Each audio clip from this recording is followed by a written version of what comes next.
were working on Moroccan tile work. Stick the pieces closer together like the parts of the puzzle. Bob receives note from Granny Grit and the message spreads to Phil, Firmina, Amy and Mesma. All the children, with a lot of anticipation, opened the note and found no answer this time. Look inwards. She wants us to figure this out ourselves, but we don't know anything about Nurse Maggie. Except that she makes sick children feel worse. Please, Firmina, tell us about Nurse Maggie. We can't bear the suspense anymore. Go on. I can't give a name to it, but I always wonder why Nurse Malady makes candles and believe It might be the teachers who also be raising electrical norms. That's what I thought too. But Granny Gray telling us about the modern culture today. I think she picked it off from Burgos. Please, Firmina, what does Nurse Maggie have to do with Morocco? Nurse Malady wears an amulet around her neck, which is the shape of a human palm. Granny Grit once had told that people in Morocco and North Africa believe that the Hamsa hand protects from evil eye. Superstition, that's a weakness. The next morning, while everyone was at breakfast, Phil and Ferb crept up the stairs to Nurse Malady's place. They didn't know whether Nurse Malady was in or out, so they both slipped on their heels and found Alan on the bed near the window and signaled him to be quiet and inquired about Nurse Malady. The room was terrifying as the first time they were seen. They noticed a mirror on the wall right side as they entered and remembered Granny Grit saying something in the class about how it was believed that a mirror at the entrance of a room would ward off bad intentions. Folk found a Hamsa hand amulet strung from a silver chain, bright blue with a black eye in the center of it. He also noticed the 3 pairs of candles on the shelf and the small bell hanging from the window even though the window was shut. If Nurse Malady was superstitious, they had all the skills needed to give Nurse Malady the fright of her life. But for that, the window had to be kept open.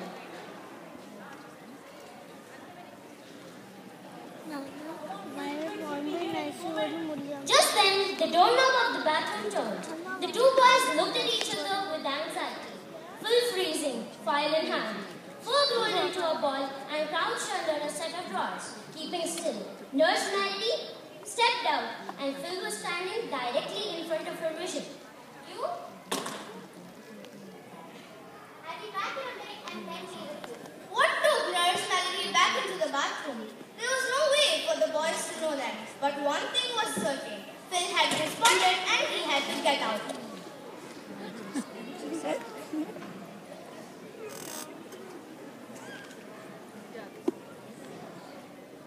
Alan, what were you doing looking out of the window when you were supposed to be on bed? I wasn't. Don't think that I couldn't see you without my lenses on. Ferb felt a little relaxed when he came to know that Nurse Malady is short-sighted and that they are out of danger. Nurse Malady was taking something out of the drawer. Ferb risked a quick peek and noticed she took out her amulet and wore it around her neck and heard saying, "Keep me safe from spirits." There was no reason for Ace to feel just happy. The English teacher punished every other child except Ace. No one in the class could understand why Ace had been spared. Sunnyvale Sentinel came out. It had an article in praise of Miss Verbose written by Ace. Ace had made a copy of the same newspaper to Mr. Maple with a note to call her. Hi, Miss, and I've been expecting your call. Why would you like to see? I have it on my phone. May I send you a video? The video showed Miss Vera Verbose, talented teacher, blessing to her classroom, paragon of virtue, having the tantrum of her life. She stomped. She yelled. Oh! She kicked. She cursed. And she threw books across the classroom. She even shredded an entire book with her bare hands. Mr. Maple's fingers tightened around his phone as he recognized the teacher. Then Mr. Maple called back Ace. I'm speechless. I met Miss Verbose during the inspection using a happy hat, and she was nothing like this. Happy High has sent Miss Verbose to our school and recommended her very highly. Happy High is actually called Horrid High. The teachers over there are really very horrid. And the children, they are most definitely unhappy. And you know this? How? I have a friend, Mr. Maple, a very dear friend at Horrid High. A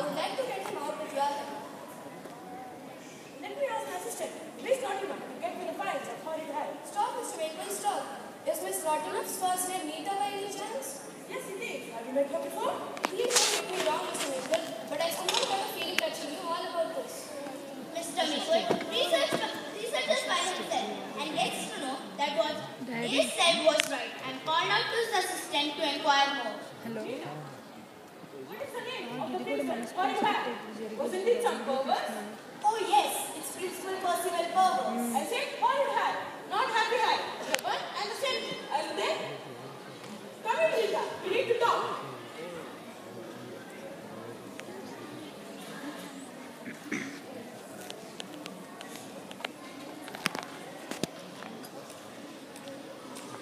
Come on, Phil, you need to finish the plan for tonight. Burning candles is supposed to keep spirits away. Not that any candles are going to happen tonight. Phil opened the nurse Malady's room door and it was dark inside, except for the soft glow from the 6 burning candles. It was silent too, except for Chef Greta mumbling Chocolate, give me chocolate. in her sleep. Alan, the sick boy, was awake.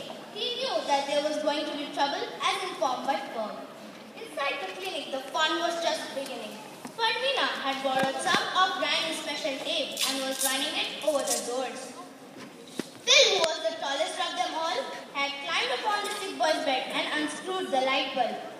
Amy made sounds like throwing her voice string as though it belonged to another world. The sound lifted up into the air like a ghost and floated around the room.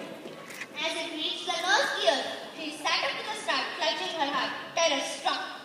"Spirit!" she shouted wide awake. "They are here," and reached for the light that was right next to her bed. The light didn't come on. Phil crept to the window and threw it wide open. The effect was too good to be true. Nurse Melody gave a most blood-chilling cry. Colder and scarier than any sound a ghost could produce. She tottered out of bed, almost tripping over her blanket in her hurry, and her clumsiness only added to her sense of panic. She reached the set of doors and pulled the first one open. Chef Greta was awake. In the darkness, she only added to the drama. Chocolate. She jumped off her bed and landed on the nurse. The effect was catastrophic. The nurse rocked on her giant feet, Chef Greta still on her back.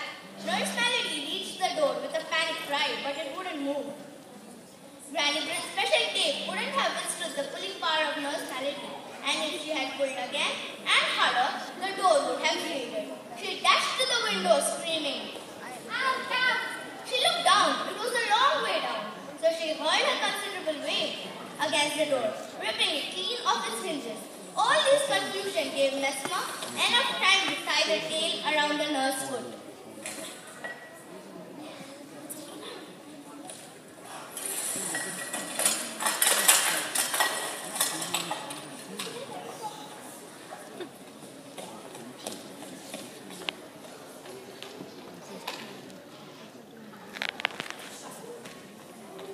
"The spirits are after me! Help!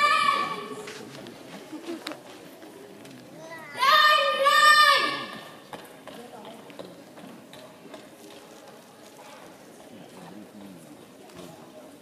Nita Naughtina had every reason to tremble in front of Max Maple. Mr. Maple had every reason to be upset. Why, Rita? How could you? Are horrid as the others? Yes, I am. I've never been good enough, you see.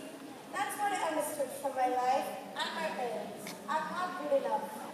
When Nita landed her first job at Horrid High and Principal Powers told her to be horrid, not good, she couldn't believe her ears. She was never very good at being good. Perhaps she would be good at being horrid? I tried, Mr. Purvis, I really did.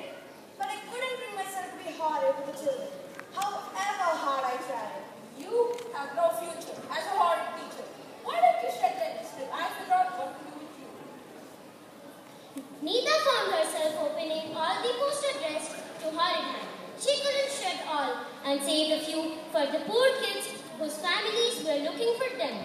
And it was Miss Verbose who caught and took her to Principal Powers. If I want, I could throw you down. And you will have to explain to others as to why you're not